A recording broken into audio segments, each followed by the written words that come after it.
नमस्कार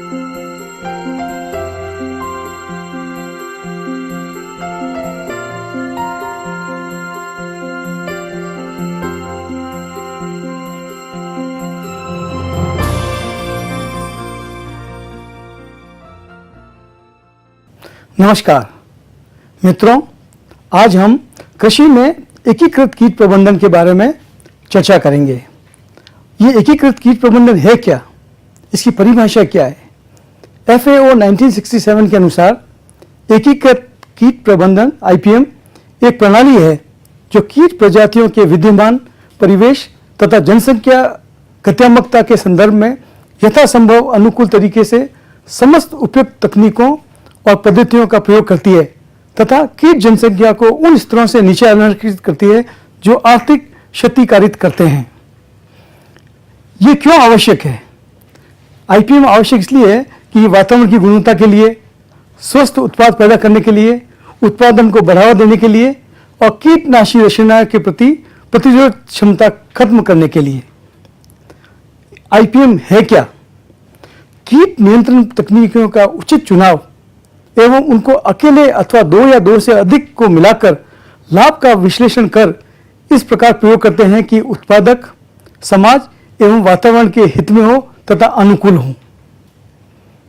इस एकीकृत कीट प्रबंधन की शक्ति व आधार क्या है? तो एकीकृत कीट प्रबंधन की शक्ति व आधार है पौधों के अंदर कीट नुकसान एवं खराब मौसम को सहन करने की क्षमता, फसल तंत्र में अनेकों प्रकार के मित्र कीटों का पाया जाना और पारिस्थितिकी तंत्र एवं वातावरण की सुरक्षा। IPM में ध्यान रखने योग्य बातें क्या है? पहली बात तो यह है कि सभी कीट नुकसानदायक नहीं होते हैं। पौधे को खाने वाले प्रत्येक कीट आर्थिक नुकसान नहीं पहुंचाते हैं। अक्सर गुणवत्ता एवं मात्रात्मक दृष्टि से कोई नुकसान नहीं है। स्वस्थ बीज से स्वस्थ पौधा तैयार होता है। कम उर्वरता में अधिक कीट नुकसान होता है। कम उर्वरता में पौधे कमजोर होते हैं। वृहद जैव विविधता में कम नुकसान होता है। कार्बनिक कीट प्रबंधन के अव्यय, पहला है पारिस्थितिकी आधारित कीट प्रबंधन और आवास विविधीकरण, प्रतिरोधक किस्मों का प्रयोग, व्यापक संकरण, कीट प्रबंधन की वास्तविक पद्धतियां, कीट प्रबंधन की यांत्रिक पद्धतियां, पादप उत्पादों, वानस्पतिक उत्पादों का प्रयोग, कीट फेरोमोन्स का प्रयोग, पकड़ने के लिए यौन आकर्षणों का प्रयोग, कीटों का जैविक नियंत्रण। समन्वित कीट प्रबंधन की प्रणालियों को हम इस ट्रायंगल के द्वारा समझा सकते हैं, जिसके अंदर आप देखेंगे कि नीचे सबसे अधिक जो है, पहले हम सस्य क्रियाएं पर जोर देते हैं। इनमें बुआई का समय, फसल चक्र, प्रतिरोधी या सहनशील जातियां, भू परिष्करण, खरपतवारों की सफाई, पलवार आदि शामिल हैं। दूसरा जो हम कार्य करते हैं, इसमें भौतिक और यांत्रिक क्रियाएं, इसमें कटाई, छटाई, प्रपंच व अवरोधों का प्रयोग। फिर जैविक नियंत्रण, इसमें परजीवी व्याप, परभक्षी कीट, BT, NPV, निमेटोड, फफूंद आदि का प्रयोग। उसके बाद बायोरासनल का प्रयोग, जिसमें अधिकतर नीम आधारित उत्पाद हैं। और अंत में और सबसे कम जो काम में लेते हैं वो कीटनाशी, फफूंदनाशी व खरपतवारनाशी। पारिस्थितिकी आधारित कीट प्रबंधन, पादप कीट, प्राकृतिक शत्रुओं तथा पर्यावरण के मध्य प्रभावी कीट प्रबंधन के लिए पारस्परिक संपर्क की जानकारी होना अनिवार्य है। हमारी इंसानों की गलतियों के कारण कई कीटों के हमले हुए हैं, जिनमें गंभीर जो हमले हुए हैं उनमें कपास में व्हाइट फ्लाइज, हेलिकोवर्मा आर्मीजेरा, चावल में गाल मिल्ट आदि हैं। निवास विविधीकरण, निवास विविधीकरण कृषि परिवेश को कीट जनसंख्या के विकास, वृद्धि और स्थापना को प्रतिकूल बनाता है। निम्न तरीके हम अपना सकते हैं जिनसे कीटों की जनसंख्या कमी हो सकती है, वे हैं अंतर फसलीय प्रणाली। फसल विविधता के कारण कीटों का हमला अकेली खड़ी फसल की तुलना में मिश्रित रूप से खड़ी फसल में कम होता है। इसमें वैकल्पिक शिकार की उपलब्धता रहती है। कीटों के उपनिवेशों और प्रजनन में कमी आती है। गैर मेजबान पादपों से उठने वाली गंध द्वारा रासायनिक विकर्षण, प्रच्छादन, पोषण अवरोधन होता है। उदाहरण के रूप में ज्वार के साथ अगर हम चवला बोएं तो ज्वार में stem borer, year head bug के कीटों में कमी पाई गई है। मूंगफली के अंदर अगर हम ज्वार की खेती करते हैं तो लीफ हॉपर कीट की कमी पाई गई है। जाल वाली फसलें, ऐसी फसलें जो कीटों तथा अन्य जीवाश्मों जैसे निमेटोड्स को आकर्षित करने के लिए उगाई जाती है, ताकि लक्ष्य फसल को कीटों के हमलों से बचाया जा सके।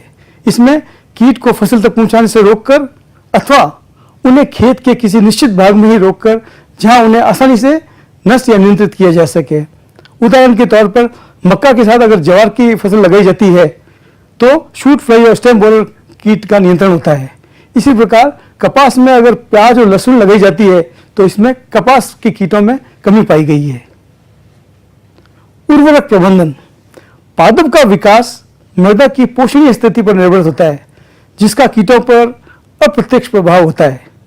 नाइट्रोजन उर्वरक के उच्च स्तर सदैव कीटों के अनुकूल होते हैं तथा कीट विसंक्रमण के प्रति पादपों को अधिक संवेदनशील बना देते हैं। पोटेशियम की निम्न आपूर्ति कीटों के विकास को प्रोत्साहित करती है, जबकि इष्टतम और उच्च पोटेशियम के न्यून प्रभाव होते हैं। नाइट्रोजन, फास्फोरस और पोटाश को हमें 4:2:1 के अनुपात में ही प्रयोग करना चाहिए। जो चावल के अंदर पाया गया कि जब हमने पोटाश का प्रयोग अधिक किया तो ग्रीन लीफ हॉपर की कीट का प्रकोप कम पाया गया। इसी प्रकार गेहूं में अगर हम नाइट्रोजन की मात्रा अधिक रखते हैं तो कटवर्म कीट का प्रकोप बढ़ता है। बुआई का समय तथा फसल अवधि। बुआई का समय इस प्रकार समायोजित किया जाना चाहिए कि फसल की संवेदनशील अवस्था सर्वाधिक निष्क्रिय अवधि अथवा निम्न कीट जनसंख्या के साथ सामंजस्य स्थापित कर सके। उदाहरण के तौर पर ज्वार में अगर आप ज्वार की देर से बुआई करें तो लीफ हॉपर कीट में वृद्धि पाई गई है। बुआई कीट अनुश्रवण के विषय में जानकारी पर भी आधारित होनी चाहिए, क्यों आंकड़े स्थान के आधार पर भिन्न भिन्न होते हैं। फसल की परिपक्वता भी कीटों के निवारण में महत्वपूर्ण भूमिका निभाती है। जल प्रबंधन। फसल की समुचित वृद्धि के लिए उपयुक्त समय पर अपेक्षित मात्रा में जल की उपलब्धता महत्वपूर्ण है। अतः जल अनेक प्रकार से संयोजित कीटों को प्रभावित करता है, जैसे पोषणीय गुणवत्ता और मात्रा, पैदावार वृद्धि और उत्पादन के बीच पोषण तत्वों का विभाजन आदि।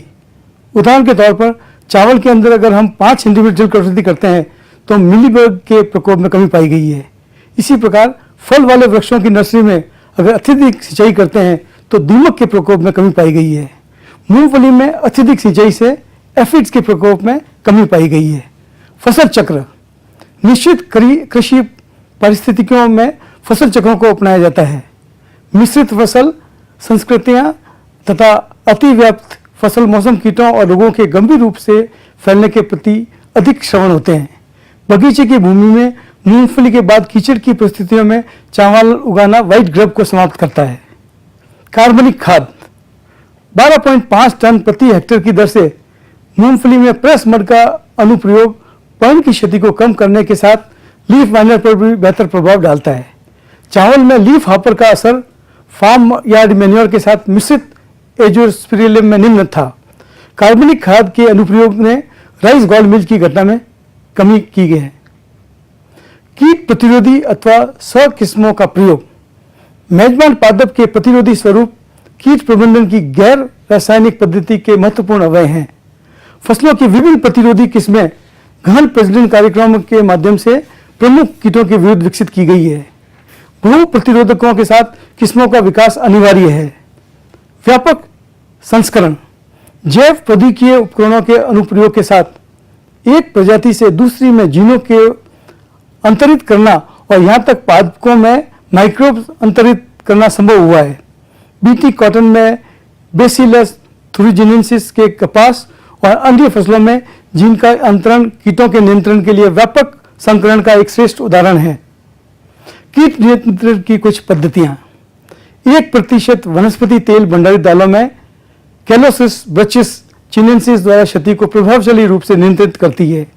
सौर शुष्क का प्रयोग करते हुए 60 सेकंड के लिए ज्वार बीज का सौर ऊष्मन द्वारा उपचार बीजों के अंकुरण को प्रभावित किए बिना राइस ज़ीविल और रेड फ्लावर बीटल को मार देता है। 5 दिन की अवधि के लिए बायोगैस धूमन से पल्स बीटल्स सी चिनेंसिस के अंडों, सूंडियां और वेस्टुओं की मृत्यु होती है। बीजों का शुष्कन 10% आर्द्रता स्तर से नीचे कीटों के विकास का निवारण करता है।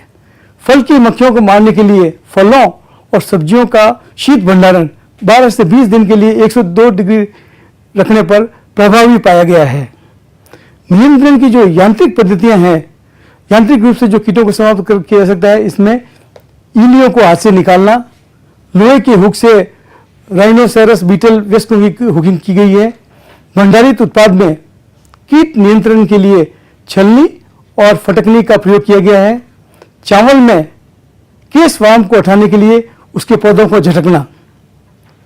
नियंत्रण की यांत्रिक पद्धति, यांत्रिक रूप से अपवर्जन, अनार के फल को बोरर से बचाने के लिए फलों को लपेटना, आम के मिलीबग से बचाव के लिए फलों पर ग्रीस लगाना, लाल बालों वाली इली के लार्वा से बचाव के लिए छंटाई, चूहों द्वारा क्षति को रोकने के लिए नारियल के पेड़ के तने के चारों ओर टिन की बार, भंडारण गोदामों में चूहा विरोधी संरचना। इसमें हम लोग नियंत्रण की यांत्रिक पद्धति में हम प्रकाश युक्त जाल भी काम में ले सकते हैं, जैसे चावल के स्टैम्प बोर्डर के उपकरण, पीला चिपचिपा जाल जिसमें एफिड और जेसिड को आकर्षित किया जा सकता है। कीट प्रबंधन में वनस्पतियों का प्रयोग। ग्रेज और अहमद 1988 ने कीटनाशक विशेषताओं के साथ लगभग 2400 पादप प्रजातियों में को सूचीबद्ध किया है। इनमें कीटनाशक, एकरसनाशी, घोलकृमिनाशक, कवकनाशी आदि जो 189 पादप परिवारों में फैले हुए हैं। 2% नीम का तेल तथा 0.05% तरलीकृत साबुन के साथ 5% नीम बीज एक्सट्रैक्ट चावल के प्रमुख कीटों, कपास और सब्जियों के चूसक कीटों के विरुद्ध प्रभावशाली हुए हैं। कीट प्रबंधन में वनस्पति के प्रयोग में हम लोग बुआई से पूर्व आखिरी बार हल चलाने के समय 250 किलोग्राम प्रति हेक्टेयर की दर से प्राप्त किया गया नीम के अनेक फसलों के स्टेम वीविल और मृदा कीटों के विरुद्ध प्रभावी पाया गया है। नीम के बीज में 100 से अधिक अवयव होते हैं, जिनमें एजाडिरेक्टिन जैविक दृष्टि से सबसे सक्रिय है। बाजार में आज इसके कई उत्पाद उपलब्ध हैं, जिसमें निम्बेसाइडिन, नीम गार्ड, बायोनीम, नीम गोल, इकोनीम आदि शामिल हैं। कीट नियंत्रण में फेरोमोन्स। फेरोमोन्स वे रासायनिक पदार्थ हैं जिन्हें ऐसे कीटों द्वारा उत्सर्जित किया जाता है जो समान प्रजातियों के अन्य कीटों को आकर्षित करते हैं। कीट प्रबंधन में लिंक फेरोमोन्स का प्रयोग इस तरीके से किया गया है, निगरानी के लिए और यौन क्रिया में व्यवधान डालने के लिए। इससे बड़े पैमाने पर कीट पकड़े जा सकते हैं। ये पद्धतियां कीट प्रबंधन की कार्बनिक पद्धति से सरलतापूर्वक प्रयोग में लाई जा सकती है। इसमें अमेरिकन वालमॉन्ग, टोबैको कटवर्म इनको कंट्रोल किया जा सकता है। जैविक नियंत्रण, विषाणुओं, जीवाणुओं और कवक जैसे पैरासिटाइड्स, प्रीडेटर्स और माइक्रोबियल एजेंटों का प्रयोग करते हुए कीटों और रोग कारित करने वाले एजेंटों का प्रबंध जैविक नियंत्रण कहलाता है। जैविक नियंत्रण में 3 महत्वपूर्ण दृष्टिकोण हैं। पहला है आयात करना। आयात करने को जैविक नियंत्रण की एक प्राचीन पद्धति भी कहा जाता है, जहां जैव नियंत्रण एजेंटों को विदेशी मूल के कीट को नियंत्रित करने के लिए आयातित किया जाता है। हमारे यहाँ पर गाजर घास बहुत ज़्यादा फैली हुई है और इसके हेतु जाइगोग्रामा पाइकलराटा बीटल का प्रयोग किया गया है। संरक्षण, ये जैव नियंत्रण एजेंटों को संरक्षण प्रदान करने के लिए पर्यावरण का अपनी इच्छानुसार उपयोग करने की पद्धति है।